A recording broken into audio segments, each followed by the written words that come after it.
Yeah. Okay, so the message is don't take your health for granted. You won't be 18 forever. Trust me, you might feel invincible. You might feel unstoppable. You might like to think that you can emerge unscathed from multiple trips to the doctor's office in the emergency room, like Mr. Moyer. However, from my extensive medical experience, I can honestly say that it takes a special kind of person to be diagnosed with and subsequently recover from 83.2% of all maladies, illnesses, diseases, and syndromes known to modern medicine. I've heard Mr. Moyer is still trying to figure out how he's going to experience premature labor and PMS. But we have faith in you, Mr. Moyer. If any man can do it, you can. Seriously though, taking care of yourself is one of the most important things you can do. Your health is an incredibly valuable resource to be protected and maintained. That's true not only of your physical health, but also your mental and emotional well-being. A healthy mind and healthy body will make you more resilient, leading to our next piece of advice. Never give up on your dreams. Persevere, keep fighting, and on that particular topic, I have an inspiring story that I'd like to share with you. Long ago, when sailing ships ruled the sea, a captain and his crew were always in danger of being attacked by pirate ships. One day, while they were sailing, the lookout shouted that a pirate ship was nearby and had sent a boarding party to try and board their ship. The crew became worried, but the captain was calm. He bellowed to his first mate, "First mate, bring me my red shirt." The first mate quickly got the captain's red shirt, which the captain put on.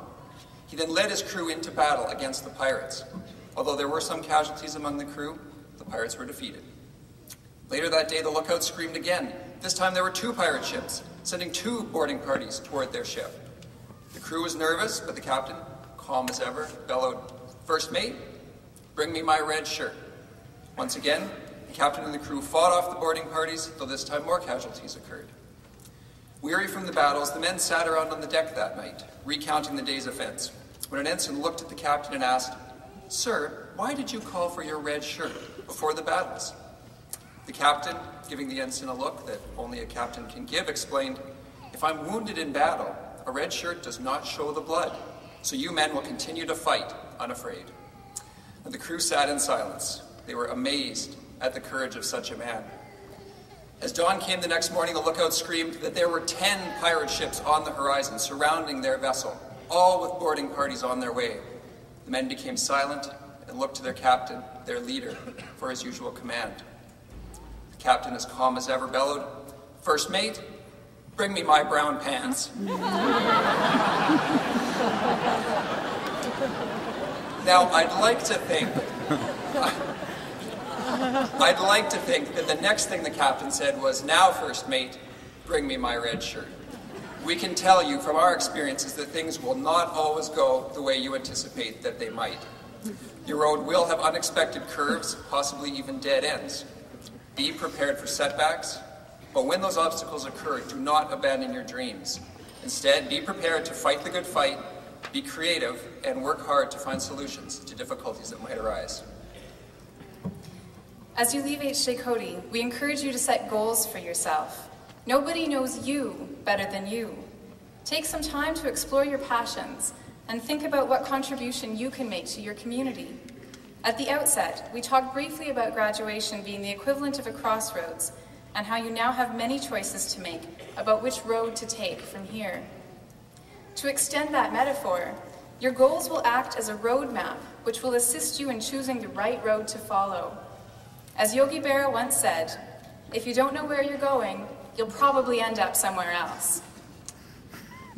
Lastly, we want just to remind you to never forget that all of us are citizens of planet Earth, and that we're all part of a community that's much larger than Sylvan Lake, Alberta, or even just Canada. As global citizens, we should all pause to think about the world as a whole and recognize that we are very lucky to live in a community where we have clean water, ample food, and access to medical care. However, we should recognize that the majority of the world lives in much different circumstances. As a quick visual demonstration, we're going to need some class participation. So if I could get the class of 2008 to please stand for me. So all of you now standing represent the entire population of the world, which is about 6.8 billion people. Now, I'm going to ask those of you on the left side to sit down. So from here, left, if you don't mind. And these guys, you can stay standing.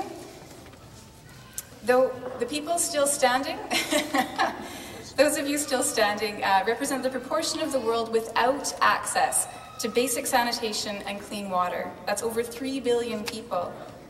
This slide shows where those people who don't have access to good water live. The next slide shows you where most domestic water is used in the world. And in North America, we use 20 times more water per person than in Central Africa, and more than double what an average person uses in Western Europe. Now, if I could get the front 3 rows to please sit down. And those of you still standing represent the proportion of the world's population who go hungry every day. That's more than 1.5 billion people. And again, the map shows you where those people live in the world. Thank you. You can sit down. Now, as you graduate and move down the roads that you choose in life, we encourage you to be aware of the power that you have. Small actions in Sylvan Lake can have major results for people around the globe. We would like to share 3 quick examples of young Canadians who were concerned with what they saw in the world and how they took steps to change their world for the better. On the top left, if you can all see the screen, is Craig Kielberger.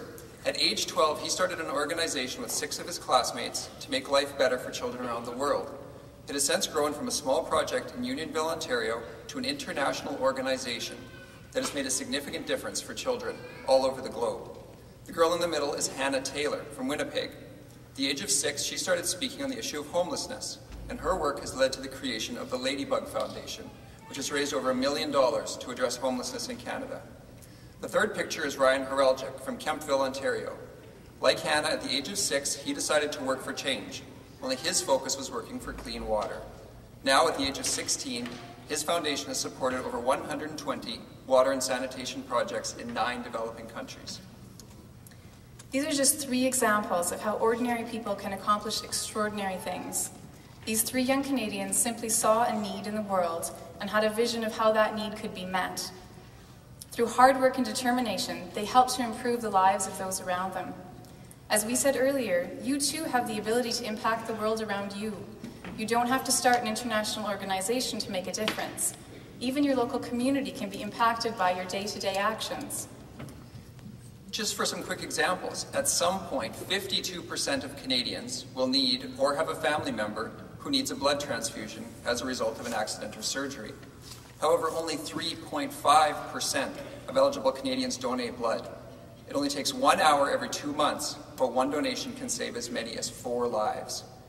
45% of Canadians volunteer their time with local charities. We challenge you, the class of 2008, to make that number 100%. Just imagine what our communities would look like if everybody donated just 1 hour of time every week. Even the simple act of just helping your neighbor out by mowing grass, raking leaves, or shoveling snow can make a world of difference. Take some time to look around yourselves. Consider how you can help others with your time or your talents. The opportunities for helping others are limited only by your imagination. In summary, we encourage you to choose to keep learning, expand your horizons, safeguard your health, persevere in the face of hardship, set lofty goals, and be global citizens. We encourage you to embrace the opportunities that graduating from high school will offer you. As you leave HJ Cody and begin to explore the world, remember that you have the ability to impact those around you. As your life changes, we challenge you to look around and to change your world for the better. Thank you very much for your time and attention. Congratulations. Good luck, class of 2008.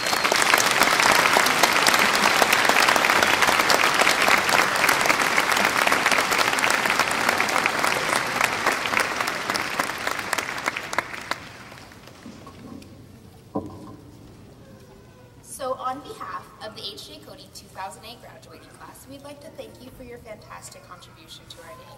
Your words were inspiring and entertaining, and we shall keep them with us always. As a token of our gratitude, we have a class photo for each of you.